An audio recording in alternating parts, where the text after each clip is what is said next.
I want to go a little further with this team because I thought that was I can see why you do what you do. That was a perfect analogy about the guy who comes in to and just kind of freshens out an interior decorator. There was a brilliant interior decorator there before. He just freshens up some of the furniture and stuff, which is slot with Klopp.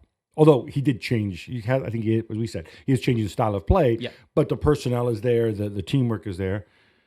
You compare it to Chelsea, and I'm just going to go through this, right? You have a goalkeeper, at least the Chelsea 11 that played, right? I'm glad you're going to mention this because, again, I think the average fan out there that are not Chelsea fans would not recognise a third of the Chelsea team.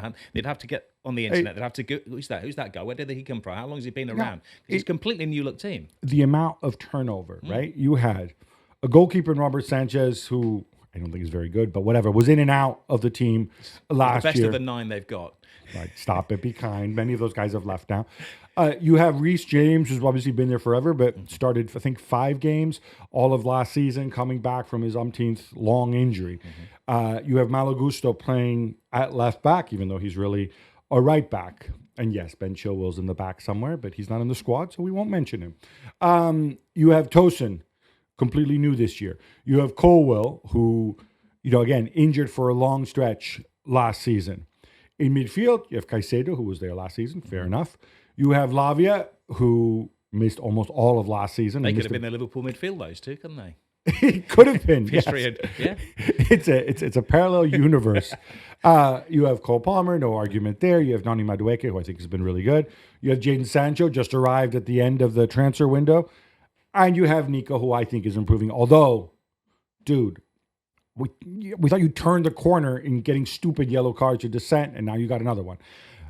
I mean, this is a team that's kind of really thrown together, and we know the reasons for it. And they can say that they're long-term, but it's going to take a lot of time to get these pieces to fix. Whereas what I like about what Slot did, he's like, okay, I'm going to make some tweaks, but the back four is what it is.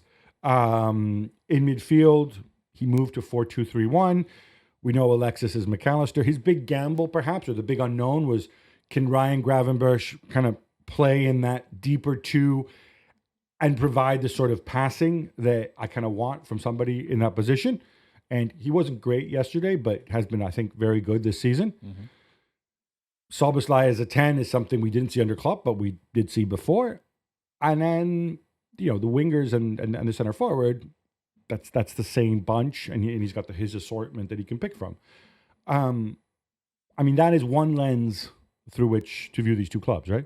Yeah, I mean, I think Liverpool, if you look at the 11, the players that are there have done great things for the clubs that Liverpool have probably signed them from, or have had a couple of good seasons at Liverpool, or if they play for their national team as well, you could go back and you could look at the YouTube highlights of them, and they've all achieved, they've all done something in their career. But the Chelsea players that you mentioned there are all players, and you look at these owners that want to buy players that've got potential in them and put them on a long-term contract, and he could be good, he's going to be good, he's got something about him. But Chelsea, I think, are a team where every single player you've mentioned there has got something about them, but hasn't necessarily done it yet in their career. I mean, I saw a lot of Jackson when he was in Spain. If you thought he was going to be part of a team that should be, well, they're not in the top 5, but it should be a top 5 team in the English Premier League. I don't think he's a top 5 English striker, but the owners, the sporting directors, the people behind the scenes making the decisions at Chelsea are signing players like that have potential. And maybe that is their problem. There are not enough there that are proven. They've got a CV that they can throw on, the managers. They say, look, I've done that. I've been there before. I've been in the cup final. I've won this.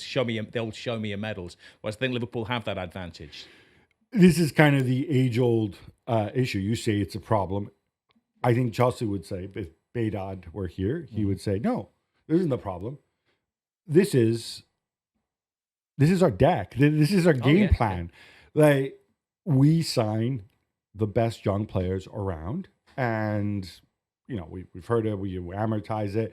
They make less money because they're younger players, and then we move them around, and this is how we're going to build value over time and get the flexibility. Now, they've embarked on this project. I think I think they really embarked on the project, back in the January of when they signed Malagusto and David Fofana and all those guys. So it's 2 Januaries ago.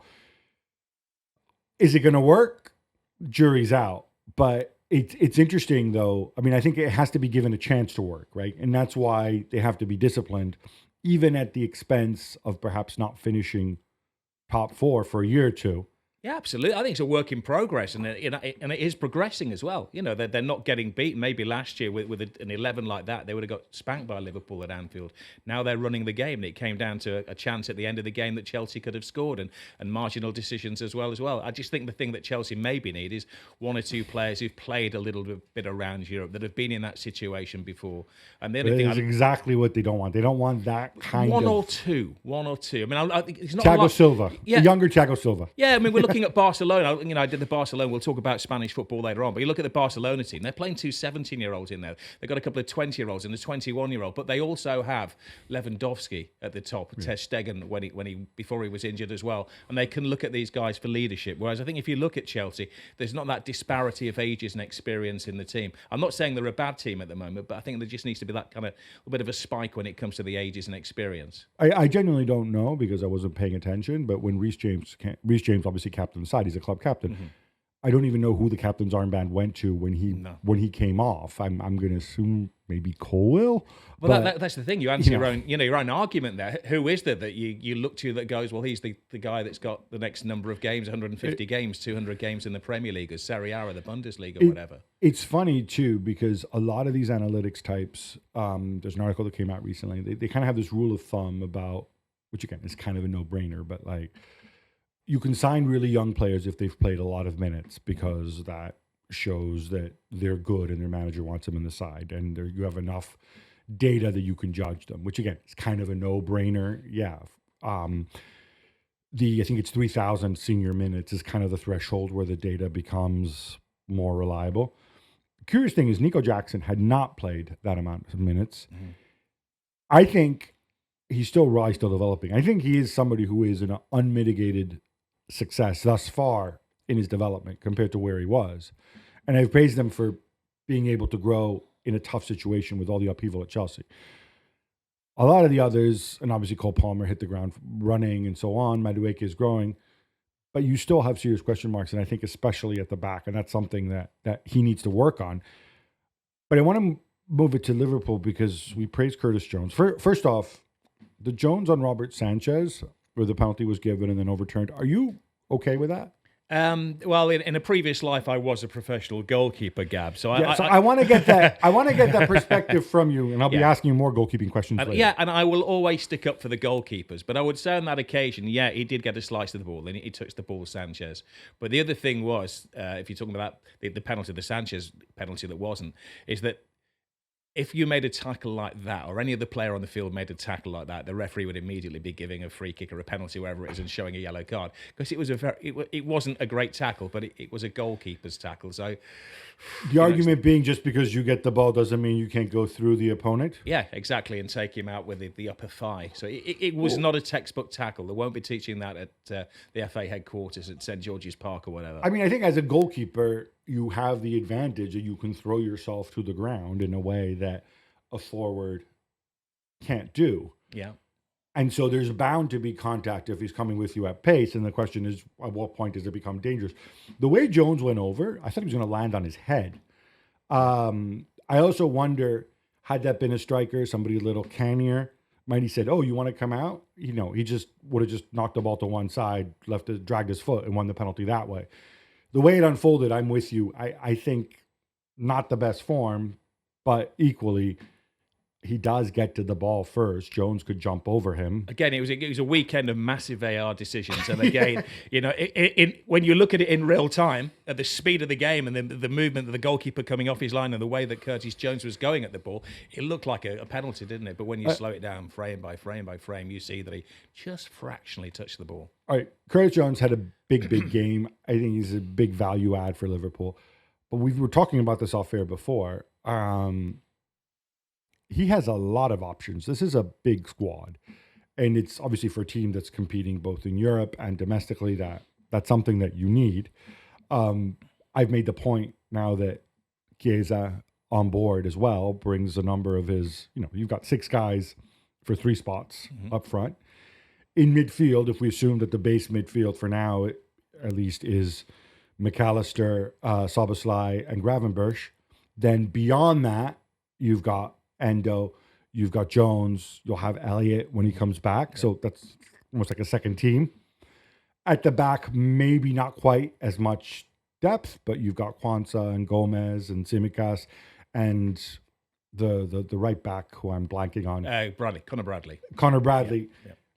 That's like a second team there. Oh, and Kelleher. Yeah. I mean, a Liverpool second 11 on paper, pretty darn good. The dynamic of managing, because this is what, look, you've spent so many years talking to coaches, right? And you get some coaches who are like, no, I don't want such a big squad. I only want sort of, 14 or 15 players plus some kids, blah, blah, blah. And then you got others saying, I want 2 guys for every position. At Liverpool, you could arguably say there are 2 legit guys for every position. And by the way, listeners, go out and do this with other clubs, and you'll see that not many clubs have 2 legit guys for every position. Absolutely. I mean, I was going to see a Liverpool game earlier in the season when they played, I think, Las Palmas at lunchtime, and was it Sevilla or Betis in the evening? And I was looking at the teams, and he picked 2 different 11s, and you couldn't tell which was the stronger of the 2 11s. If you speak to Liverpool fans, they'd say, do you know what, if we sold Trent Alexander-Arnold, we might actually stick for Connor Bradley. They've got 3 very good goalkeepers there. And I think you say that, and it's a great thing that Pep always says. He chooses from a smaller pool of players at Manchester City than anybody else.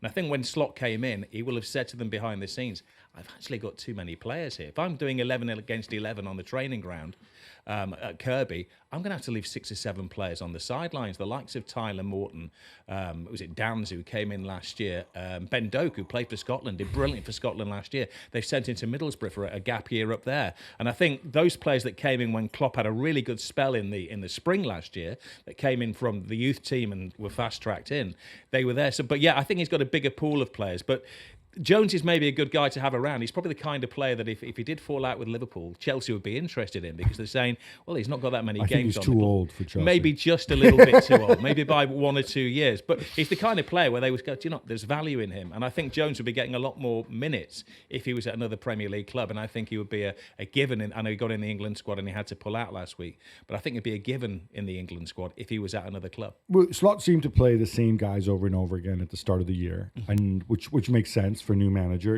Build that chemistry. Now we've seen more changes. We've seen, Tsimikas occasionally giving Robertson a breather. When you look at this midfield as a group, do you see Jones dislodging anybody realistically? Because I don't see him as a Gravenberch type.